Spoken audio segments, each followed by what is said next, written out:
بسم الله الرحمن الرحيم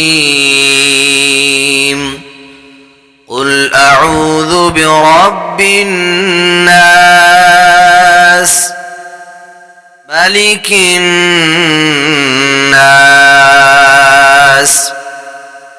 إله الناس من شر الوسواس الخناس الذي يوسوس في صدور الناس من الجنة والناس صدق الله العظيم.